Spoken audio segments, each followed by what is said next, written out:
جب رسول اللہ کو زد و کوفا گیا، مارا پیٹا گیا، شہر سے باہر نکال دیا گیا، لوگ آئے اور خدیجہ سے کہتے جانتی ہو تمہارے شوہر کو شہر سے نکال دیا گیا ہے، وہ لہو لہان ہے اور نعوذ باللہ عنقریب ان کی جان جانے والی ہے۔ جناب خدیجہ رسول اللہ کو اپنے ہمراہ لے کر شہر مکہ میں آئیں۔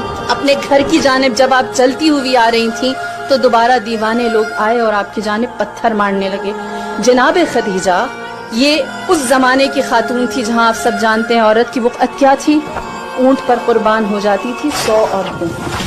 ایک سرخ اونٹ کی قیمت کیا تھی؟ 100 عورتیں بطور کنیز۔ سرخ اونٹ اچھی نسل کا اونٹ ہوتا ہے۔ اس زمانے میں جناب خدیجہ ایک مرد کو لے کر آئی جس کی جان خطرے میں ہے، اپنے ہمراہ کھڑا کیا، اپنے گھر کے سامنے ایک چٹان تھی جس پر کھڑی ہوئی، اور جناب خدیجہ نے تاریخ عالم میں پہلی دفعہ قریش مکہ کو دکھایا کہ ایک مرد کے دفاع کے لیے عورت بولتی ہے، اور پہلی دفعہ آپ نے خطبہ دیا۔ آپ اس چٹان پر کھڑی ہوئی اور آپ نے فرمایا اے لوگو تمہاری حیا کہاں چلی گئی؟ اسی دروازے پر تم قطار بنا کر کھڑے ہوتے تھے اور مجھ سے قرض مانگتے تھے اور میں بے نیازی سے تمہیں دیتی تھی، آج تم عربوں کی حیا ختم ہو گئی، تم اسی دروازے پر ہاتھ میں پتھر لے کر آ گئے ہو۔ یہ وہ موقع تھا جہاں ابو جہل و ابو لہب جیسوں نے دیکھا خدیجہ کو اتنی طاقت محمد نے کیسے دی کہ آج یہ ہماری آنکھوں میں آنکھیں ڈال کر بات کرتی ہے۔